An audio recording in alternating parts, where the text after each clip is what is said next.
James 1:20. If you are angry, you cannot do any good things that God wants done. Kapag ang tao ay galit, hindi niya nagagawa ang ipinagagawa sa kanya ng Panginoon. The Bible on anger. Ano nga ba ang ating mga dapat na muling balikan at matutunan na katuruan ng Biblia tungkol sa galit, pagiging magagalitin at pakikipaggalit sa kapwa? Panginoon, salamat dahil kayo ay Diyos na nagpapaliwanag.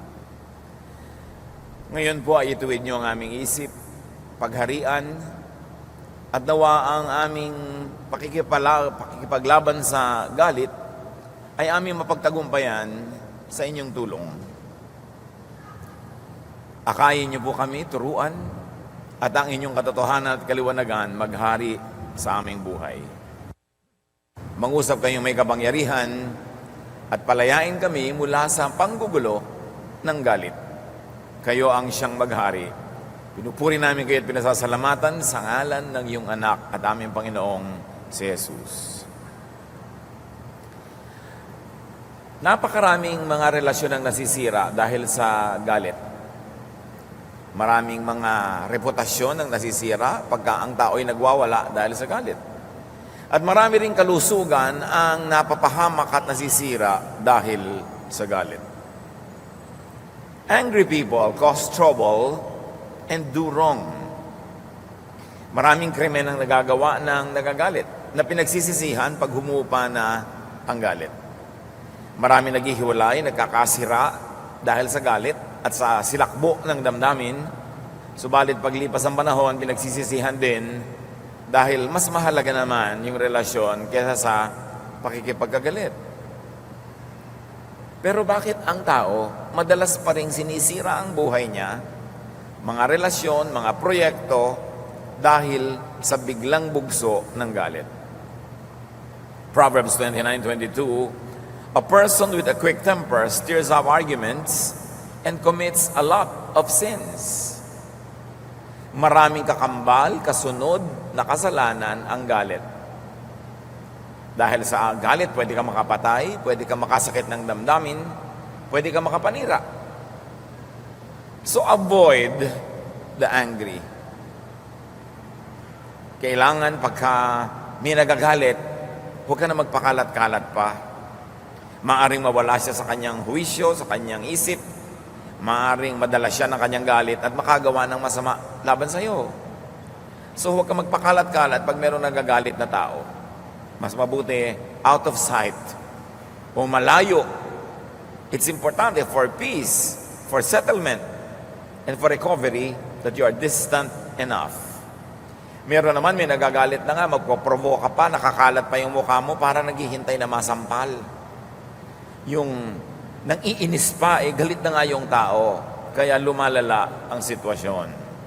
So pagka ang tao ay madaling magalit, pwede siyang gumawa ng masama. Kaya ang mission mo, pag hindi ikaw yung galit, gawin ang magagawa para paliitin ang galit, pahupain ito, or to contain it.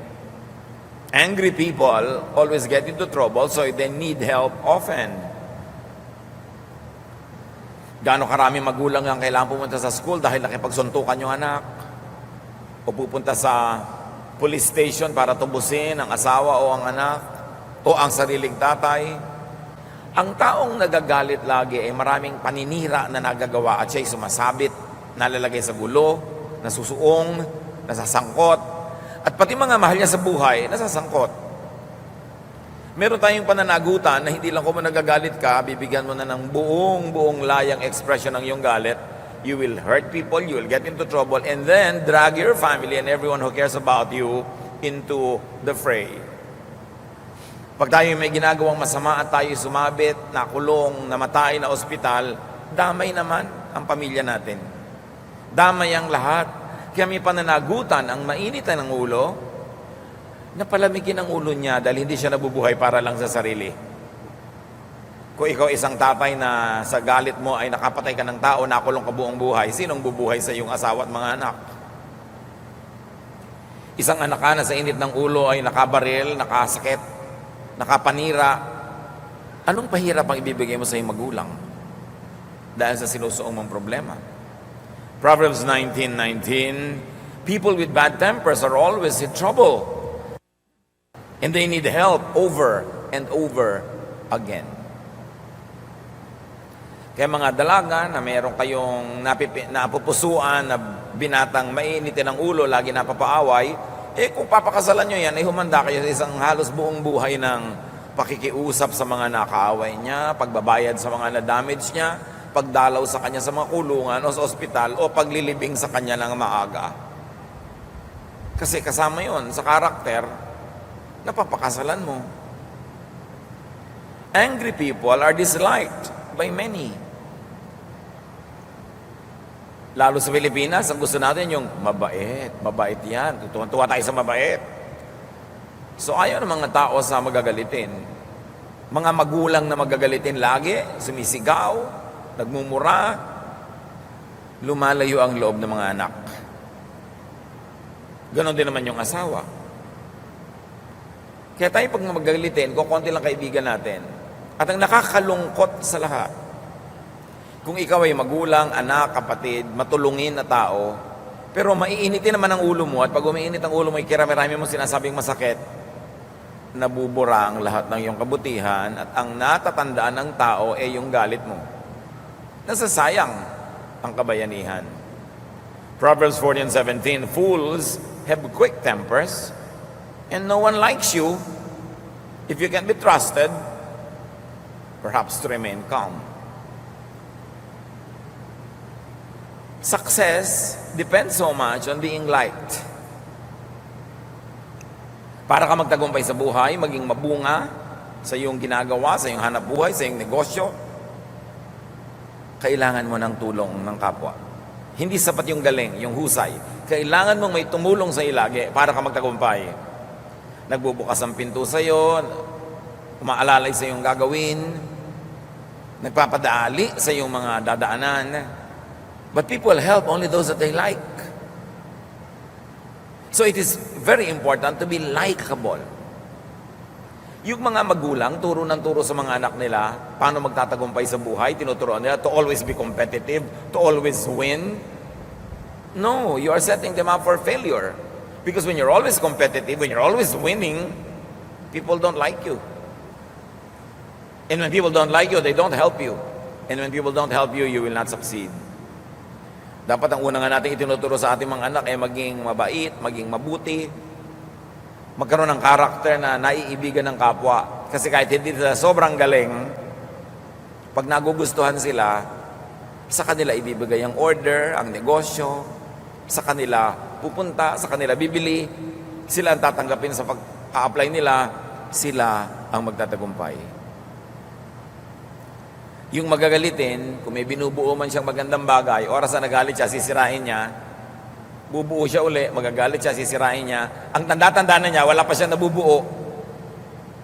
Kasi ayos, sira, paulit-ulit. Ang dami natin sinisira pag galit tayo. So mag-isip-isip. Ang pinaka-number one na masakit na nasisira dahil sa mga galit, yung pagmamahala ng mag-asawa. Partner mo buong buhay, kasama mo sa hirap at ginawa. Pero pag lagi kayo nagkakagalit, nawawala yung pag-ibig at nauuwi pa kuminsan sa muhi. Sayang. Dapat nakokontrol yung galit. Isa yan sa pinakamalaking pandaraya ni Satan. Galitin ka para sirain mo mga tao sa paligid mo, sirain mo ang sarili mo, sirain mo ang lahat. So it's important we get angry. Naturally, everybody gets angry. But what do you do to minimize damage? Do not get angry enough to sin, to be tempted to sin. Sige, magalit ka, dahil nakakagalit naman talaga, pero tama na. Huwag mo nang dagdagan. Nagalit ka dahil nasunog ng asawa mo ang bahay niyo. O di nagalit ka. Pero pati yung nasunog niyang bahay number 1 yun, number 2, number 3, isasama mo naman sa usapan, ikapitong bahay pa lang naman kung susunog niya. Bakit kailangan ungkatin mo pa yung ibang tapos na? Bakit kailangan palakihin ang sunog, palakihin ang away at ang galit? Mahilig kasi tayo sa ganyan eh. nagalit ka dahil meron siyang naitapon na isang bagay na mahalaga na hindi niya sinasadya. Galit ka sa ginawa niya, pero uungkatin mo pa yung mga 10 years ago na naitapon niya rin, pinapalaki. At uungkat ka pa ng mga ibang bagay na wala nang kinalaman doon kasi nagtatanim ka ng galit eh. Alam niyo kung bakit lumalaki ang galit? Kasi may nakatanim sa puso na hinanakit, sama ng loob, puot, galit, pagkamuhi. Kaprasong kalabit lang doon, maprovoke lang yun ng isang ginawa ng taong meron ka palang itinatanim na sama ng loob. Galit na galit ka na. Kumisan out of proportion to what is being done or to what was done, but it's because you have a lot of anger in reserve in your heart. Kaya ang matalinong tao, hindi nagtatanim ng galit. Kasi ang itinatanim na mumunga eh. At pagka namunga yun, lugi ka, lugi ang lahat. Ephesians 4:26-27, don't get so angry that you sin. Don't go to bed angry and don't give the devil a chance. So huwag ka daw magalit to the point na nagkakasala ka na. Merong righteous indignation, merong tamang galit. Pero huwag mong sobrang galitin ang sarili mo na natutulak ka ng lumampas, sumobra, at mamaya may ginawa man siyang mali, pero dahil sa galit mo at sa mali mong ginawa dahil sa galit mo, mas marami ka nang nagawang mali kaysa sa kanya.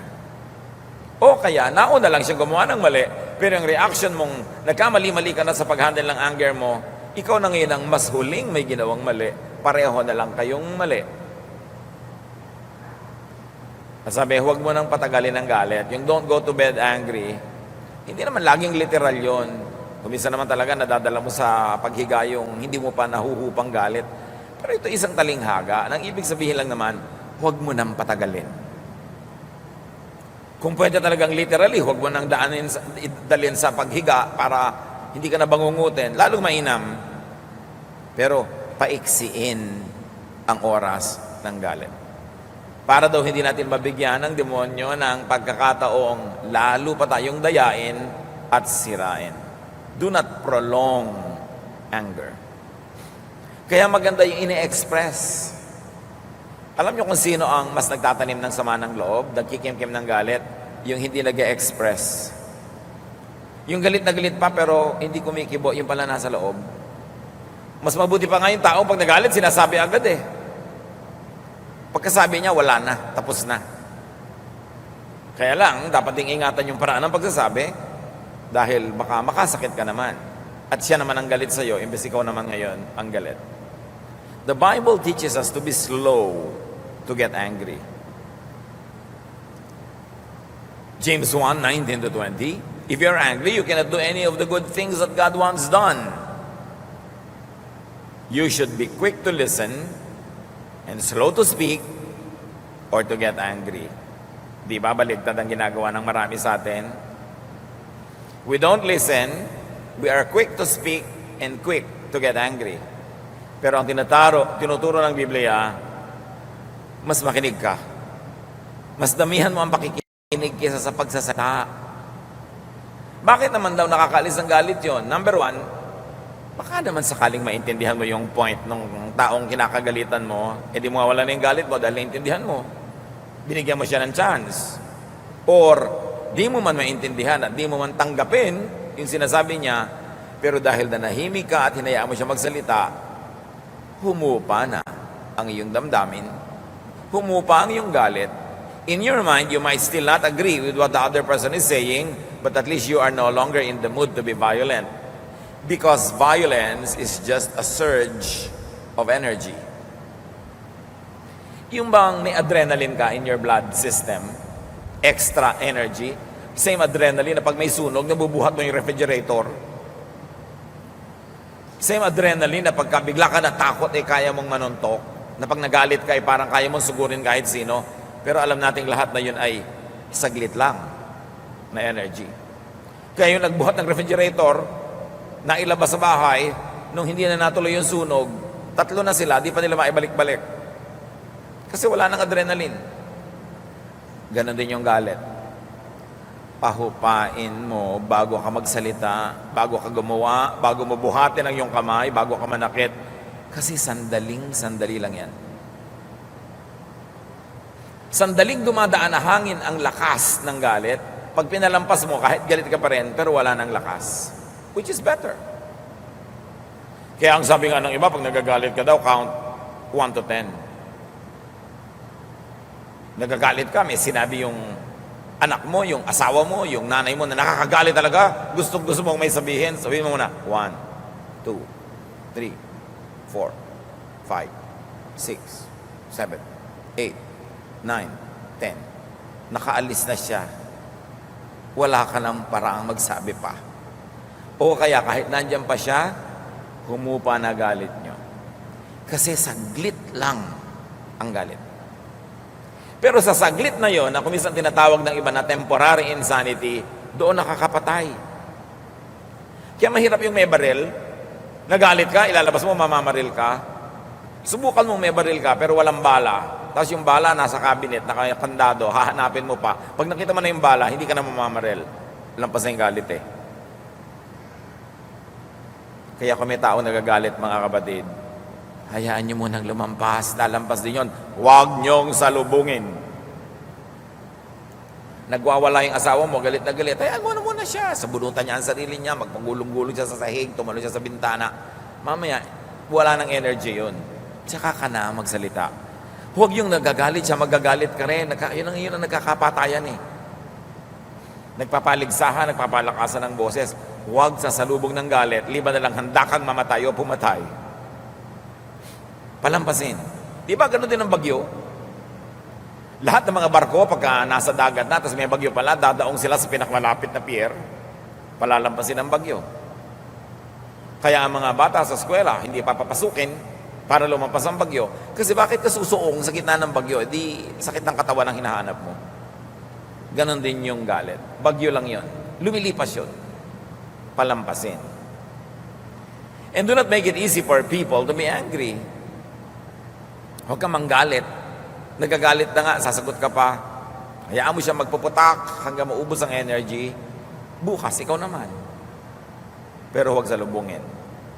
And very importantly, do more listening than talking.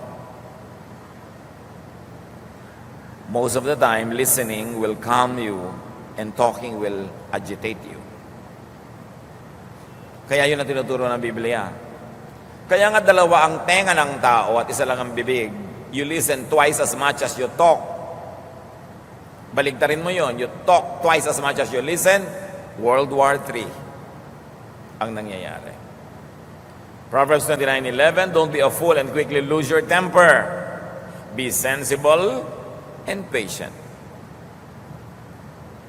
Now, nagagalit ka. How can you encourage people to listen to you kung minumura mo sila? How can you encourage people to listen to you when you are violent? If you want people to listen to you, encourage them by being nice, by being gentle, by being sensible.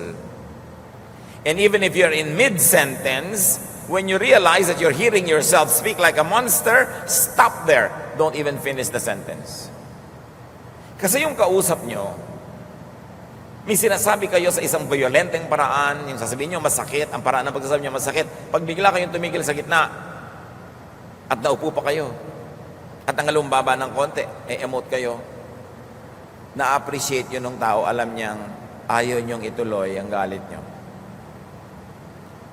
Alam niyang nadala lang kayo, sumandali, pero nangibabaw din ang inyong katwiran at pagmamahal sa kanya o pagmamahal sa relasyon nyo na hindi nyo na itutuloy. Huwag nyo nang tapusin yung sentence. Kung ang pagtapos nun ay lalo lang magpapalala sa situation. And ignore insults. Pag iniinsulto ka ng tao, madala siya ang may problema sa sarili niya, hindi ikaw yung problema. Pag binabastos ka, hindi naman dahil bastusin ka, dahil lang siguro bastos siya. So dapat huwag mo masyadong seryosin. Proverbs 12:16, losing your temper is foolish. Ignoring an insult is smart. Naglalakad kami ng insulto sa iyo, may sumigaw, tinawag ka na kung anong pangalan, meron kang nakakaaway, biglang kinikriticize sa timbang ng katawan mo, o ang itsura mo, o ang kulay ng iyong balat. Alam niyo, may ganun eh. Ang layo-layo ng issue, biglang, negra! Gaganunin ka, wala naman sa issue. Ignore. Sabi mo, nothing's wrong with me, something's wrong with her. So, I will ignore. This is so beneath me. You know what's wrong with getting even? Sabi sa'yo, negra, sabi mo naman, payatot. Hindi pareho na kayo. That's the problem with getting even. Pag tumabla ka, tabla kayo. Pantay lang kayo. Pero pag siya nagpakababa, hindi mo siya nilusob pababa, mas mataas pa ang iyong moral position. Hindi pa kayo tabla. Huwag kayong tatabla. Ngayon, kung tatabla kayo, yung gumawa ng mabuti, gumawa din kayo ng mabuti, tinapatan nyo, tabla sa paggawa ng mabuti. Tumaas ang kalagayan mo. Kasi gumawa siya ng mabuti sa'yo, ang taas ng kalagayan niya, itinaas mo rin yung kalagayan mo sa paggawa ng mabuti. Yun ang magandang tabla. Pero yung nagpakababa siya, nagpakahamak, tapos papatulan mo, gagawin mo rin yun, di tabla kayo, pareho na lang kayo. Do not insult people. Stick to the issue. Kung meron kang disagreement sa kanyang ginagawa, sa paraan ng paggawa, stick to that. Huwag mo nang isama ang kanyang itsura. Huwag mo nang isama ang mga past romances ng buhay niya. Inuungkat mo pa para ka manakit ng damdamin. So, giyera ang hinahanap mo nun, hindi kaayusan. Stick to the issue. Limit the discussion to the topic para hindi lumaki. Hindi mo lang nagustuhan kung paano inilulublob ng anak mo yung kutsarang basa sa bote ng asukal. Mamaya pinag-uusapan niya na yung grades sa school, pinag-uusapan mo na yung mga kaibigan niya. Para hindi naman yata yung topic na yun. Stick to the topic, hindi lalaki ang gulo. Control your temper rather than other people. You know why people sometimes shout? Why they become violent? To control the opponent. Para matakot, para huwag kumibo at siya na lang makakibo ng makakibo. Proverbs 16:32, controlling your temper is better than being a hero who captures a city. So, yung taong nakakakontrol sa sarili, higit na bayani kaysa nakakakontrol sa isang bayan, sa isang lungsod, o sa kapwa. Move away from people who are in the mood to quarrel. May mga taong kuminsan sumasabog yung energy nila, gusto-gusto nilang may masuntok, may maaway, naghahanap ng gulo. Move away from them. Walang ikabubuti. Proverbs 14:29, it's smart to be patient, but it's stupid to lose your temper. You lose your high moral ground when you lose your temper. So stay calm. Yun daw, breathing can make you quiet your nerves. Galit na galit ka na, gusto mo na talagang patulan, bumuntong hininga ka muna, inhale, exhale, 10 times, you will become calm. Buntong hininga lang talaga. It works. Yung mailabas mo yung nandito, kaya meron tayong tawag dyan yung huminga. Ihihinga ko lang sa'yo ang problema ko. Kasi sasabihin ko lang, ilalabas ko lang, at nakakaluwag ng dibdib. Proverbs 15:18, losing your temper causes a lot of trouble, but staying calm settles arguments. Just stay calm. It is so dignified. It is a great class act. When somebody is ranting and shouting and making a clown of himself, and you are just seated calmly, waiting for the person to quiet down. That is the picture of class. That you are so serene, you are above and beyond the mood of the person, that you are so placid, you're like a pool without blemish on its face. Yun ang kapayapaan na nakakamit pag nagahari ang Espiritu ng Diyos sa ating buhay. Tahimik, payapa, dignified. You want to avoid quarrels, you don't want to get into quarrels, or you want to end quarrels, don't talk too much. Limit your words. More words, more mistakes. Proverbs 17:27, it makes a lot of sense to be a person of few words and to stay calm. Sometimes, the best speech you can deliver is silence. It is the most eloquent speech. Yun ang pinakamaliwanag, pinakamalinaw at pinakamakapangyarihang talumpati. Katahimikan. It says so much. At pag tahimik ka, napagkakamala ka matalino. Kundi ka man tunay nga matalino. Kasi yung mga hindi matalino, pagbuka ng bibig, bistado agad. Alam mo na agad kung ano laman ng utak pag bumuka ang bibig. So, gusto yung mapagkamalang matalino, manahimik. Lalo na kung talaga matalino ka. Ang mga matatalino talaga, mas tahimik, hindi nila pinapatulan ang lahat ng mga nagpupuputak dyan kasi alam nilang walang mangyayari. Nakita niyo si Jesus?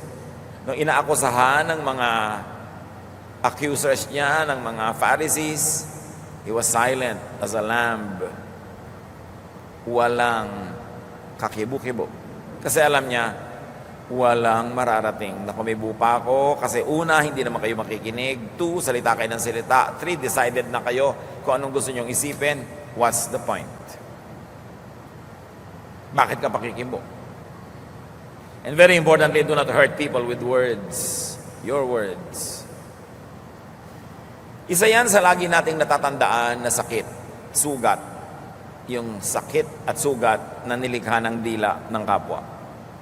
Matagal nang gumaling yung pasa, yung bugbog, yung physical sugat, pero yung sugat na nilikha ng salita, ang tagal gumaling kung gumagaling pa. Colossians 3:8, you must quit being angry, hateful, and evil. You must no longer say insulting or cruel things about others. Yung sasabihin mo sa kaharap mo yung masakit na salita at yung sasabihin mo sa nakatalikod yung masakit na salita tungkol sa kanya, pareho lang yun kasi makakarating yun. Kaya yung dila talaga ang pahamak. Napakapahamak. Pag nagkaroon ka ng asawang bungangero o bungangera, humanda ka na, lagi may gulo, lagi may uwi ang gulo, may sumbong, may away, may intriga, kasi madaldal. Bihirang-bihirang taong tahimik ang nasusuong sa gulo, kadalasan yung dila. Kasi alam niyo yung mga dilat na mga madadaldal, ang totoo, napakahaba daw ang dila na yan kung saan nakakarating. Nagkakabuhol-buhol sa mga iba-ibang dila yan, kaya naghihilahan sila ng mga dila nila, nag-aaway-away sila. Asawa ka, kapatid ka, nanay ka, madadamay ka sa mga away niyan. Tuwing lalapit ka, may sasabihin sa iyo, may nakaaway, may nagagalit sa kanya. Lagi na lang siya kawawa, lagi may nagagalit sa kanya, lagi siyang inaapi. So itatanong mo, teka, bakit lagi na lang may nagagalit sa iyo? Ang sama-sama ng mundo o dapat ka talagang maging object ng galit? Bakit lagi na lang nagagalit ang tao sa iyo? Paulit-ulit. Hindi nakapanipaniwala na hero ka, kawawa ka, martir ka. Kasi kahit saan na lang, napapalagay ka sa gulo. At siguradong matabil, maraming salita. Kung bakit nga ba yung tukso na magsalita, magdadaldal, magbulungan, pinadali pa ngayon ng text. At ang daming forward. Dami, ang bilis. So ang bilis-bilis di ba pala suong sa gulo? Kaya kita nyo kung nag-o-observe kayo sa social media, ang dami nagbabangaya, nag-aaway. Tahimik ba ang buhay mo noon na pagbukas mo ng mga messages, kutak-kutakot na sama ng loob ang aabutin mo. Kaya dapat, stay away from these things. Ngayon, yun naman laging nasasaktan, nagdaramdam, nagdadramang bukid. Medyo tibayan nyo, sikmuran nyo.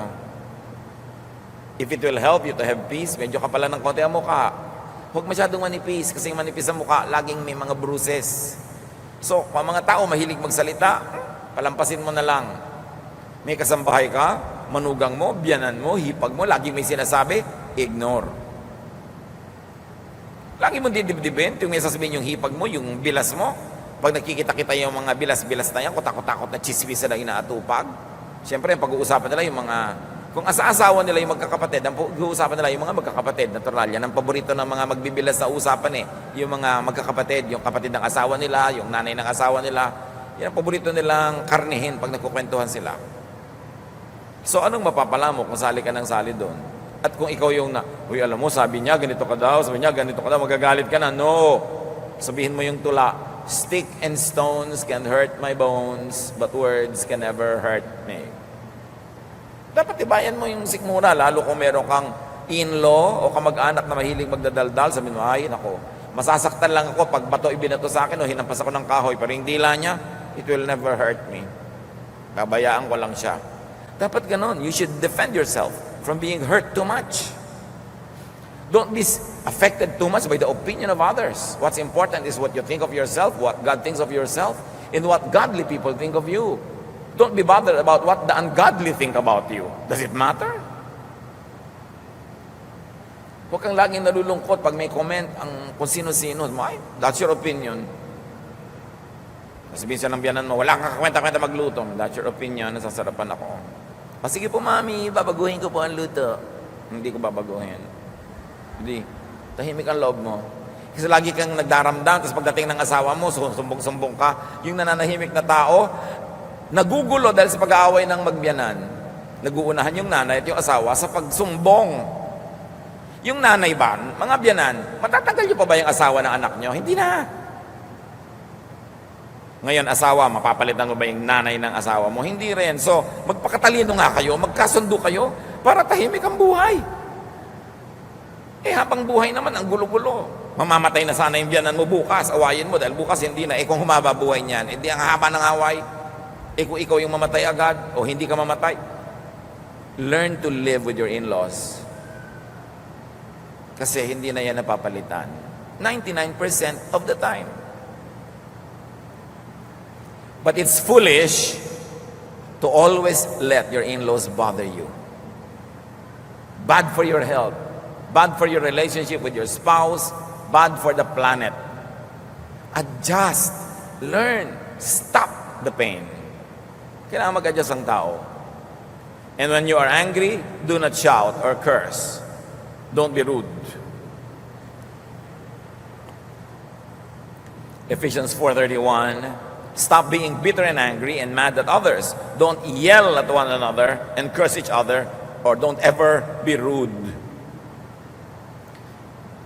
Hindi na naman kailangan i-memorize yan, alam na natin yan. Pero bakit madalas nakakalimutan?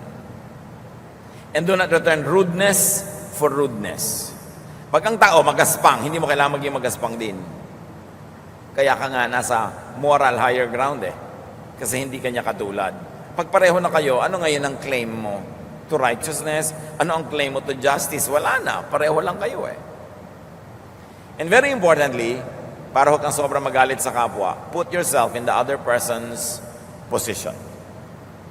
Sikapin mo, kahit sandali lang, na ilagay ang sarili mo sa kanyang kalagayan at unawain mo siya mula sa kanyang point of view. Bakit siya ganun? Ba't niya ginagawa ang ginagawa niya? Ba't hindi niya ginagawa ang hindi niya ginagawa? Kung ako kaya siya, bakit? Imagine. And hope that you will understand the person more. Because when you understand the person more, your anger is removed. And probably you will even be compassionate and kind. Luke 6:31, treat others as you want to be treated. Pag galit ka, anong gusto mong treatment sa'yo ng mga tao sa buhay mo? Pakinggan ka, di ba? Pagbigyan ka magsalita, makinig sa'yo, di paggalit sila, yun din ibigay mo sa kanila. Treat others as you would like to be treated. And very importantly, forgive. Yung mga matagal na mag-asawa, 50 years na, meron pa silang wedding anniversary, nagsi-60 years, nagsi-75 years, 30 years. Hindi sila nagtagal dahil perfect sila. Hindi sila nagtagal dahil wala diyang kapintasan. Hindi sila nag-aaway. No, nagtagal sila dahil nagpapatawaran. Yun lang yun. Kakasala yung husband, papatawarin ni wife. Nagkakasala si wife, papatawarin ni husband. Kaya nagtatagal. Pero hindi dahil perfect sila. Proverbs 19:11, it is wise to be patient and to show what you are like by forgiving others. Pamangkin mo, nagkasala, nananatiling maganda ang relasyon nyo, hindi dahil siya ay perfect, kundi dahil pinapatawad mo. Sarili mong tiyo, tiya, nagkakamali, nananatili kayong maganda ang samahan kasi nagpapatawad ka rin. Patawaran yan. And do not hold a grudge. Huwag magtanim ng sama ng loob. Pag may nakatanim ng sama ng loob sa puso, madaling magalit ang puso na yun. Ecclesiastes 7:9, only fools get angry quickly and hold a grudge. So malaki daw na foolishness to hold a grudge. Pag may itinatago kang galit sa puso mo, di ba yung puso mo ang nagdadala ng galit, di ang laman ng puso mo galit, kaninong puso ang nasira, di puso mo. So huwag kang magtanim ng galit dahil banal ka. At kung hindi ka banal, huwag kang magtanim ng galit dahil matalino ka. Kasi ikaw ang number one na lulugi pag may inaalagaan kang galit. Do not make and do not let people hold a grudge against you.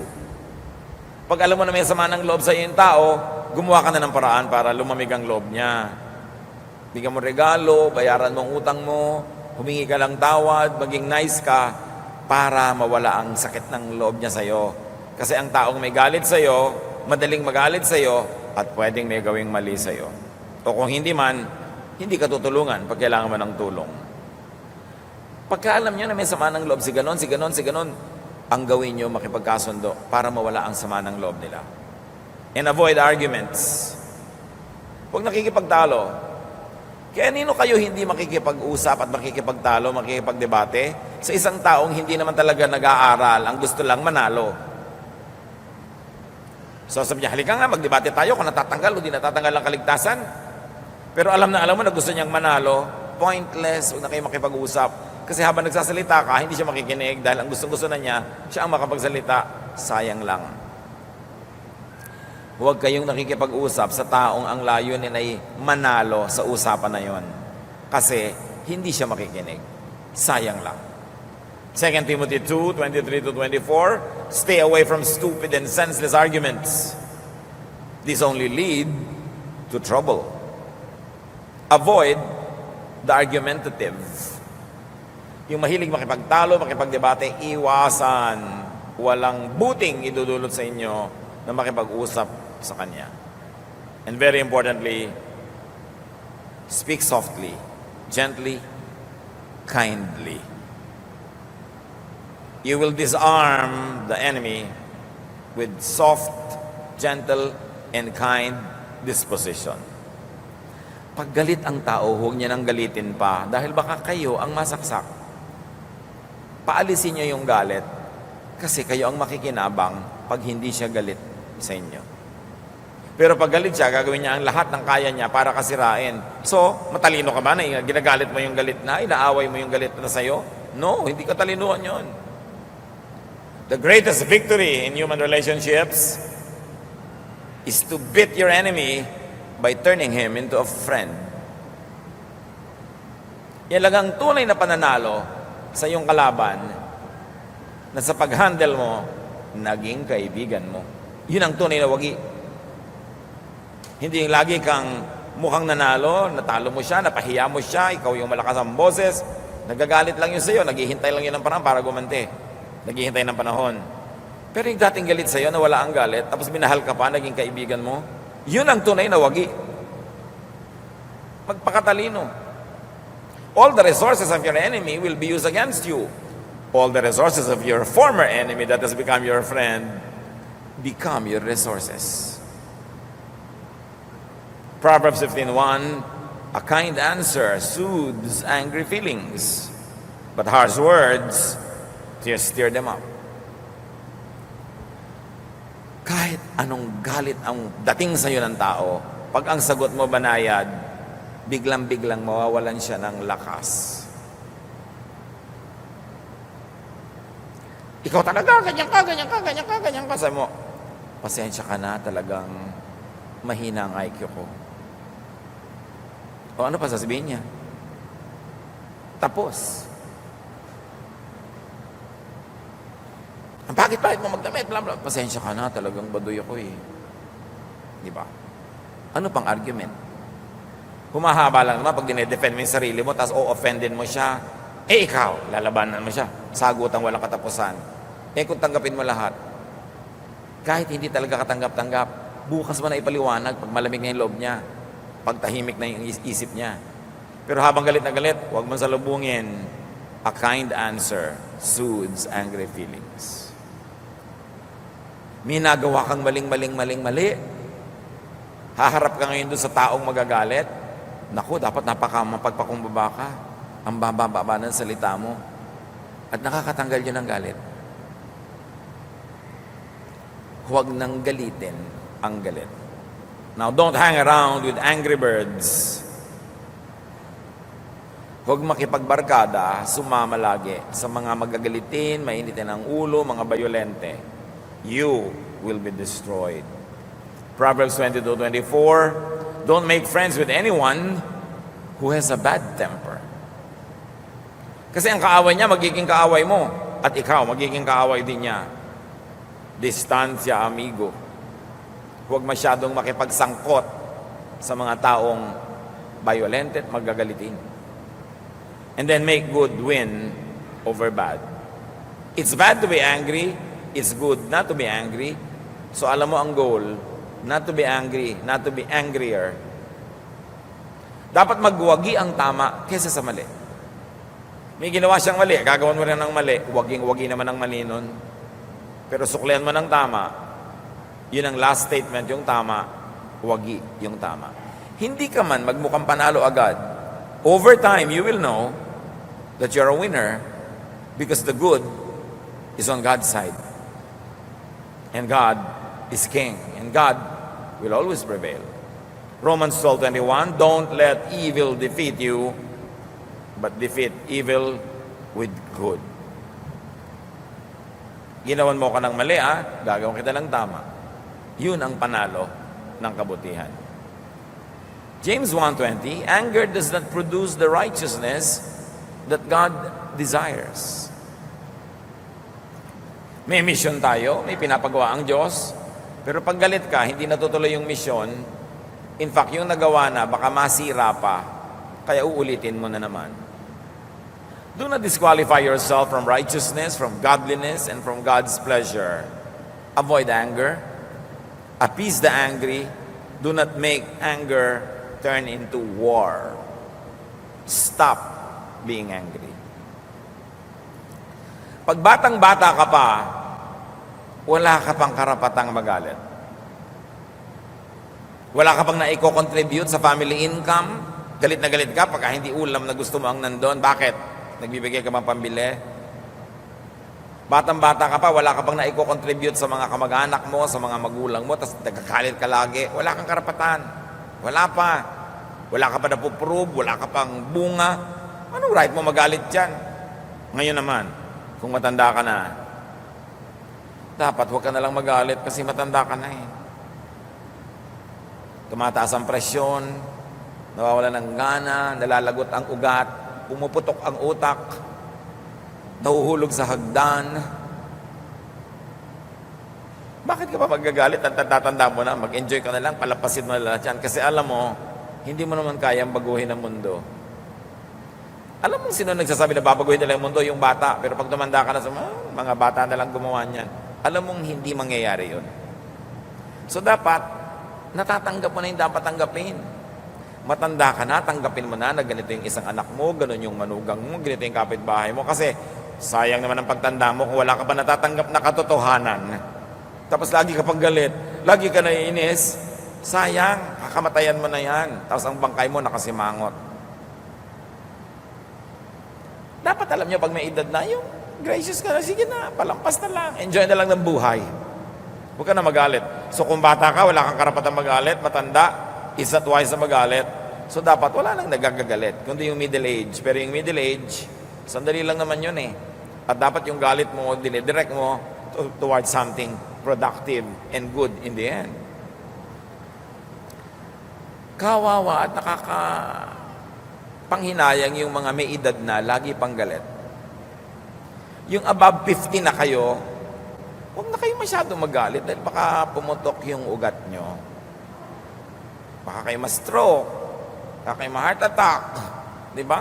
Huwag na lang.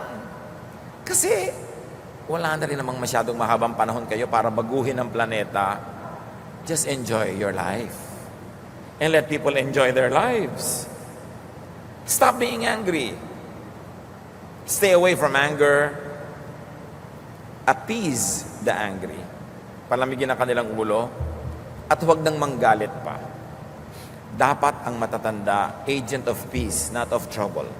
Pag may nag-aaway sa pamilya nyo, kayo'y namamagitan, pinapakinggan kayo, Kasi wala kayong kinakampihan, kasi wala kayong favoritism. Therefore, pwede kayong maupo as judge at mag-ayos sa mga gulo. Pero pagka ang matanda, ang may sariling favorite, may sariling mga issue, hindi kayo magiging agent of peace. At sayang ang inyong posisyon, ang paggalang sa inyo, ang inyong kapangyarihan sa pamilya, kung magagamit sa mali. Dapat agent of peace. Pampaalis sa mga galit. Ambassador ka nung absent. Nagagalit si A, absent si B. You speak in behalf of B. Kasi wala nag-i-speak para sa kanya eh. So, tumatahimik ang buhay.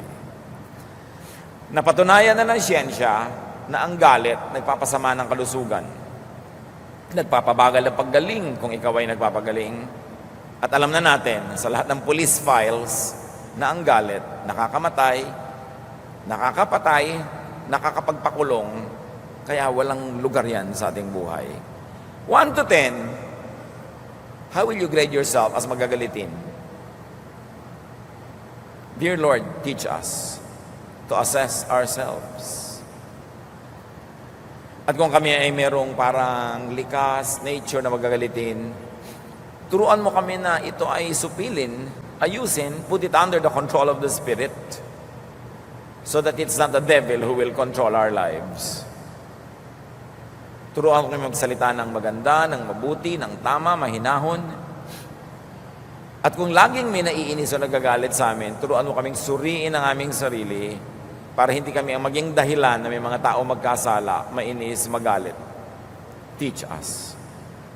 Pagbulay-bulayan natin mga kapatid, ang personal na kahulugan nito sa ating buhay at kung anong babaunin nating karunungan sa mga nalalabing araw ng ating buhay tungkol sa issue ng galit. Lord, teach us to make this message personal. Be with the Lord in silent reflection.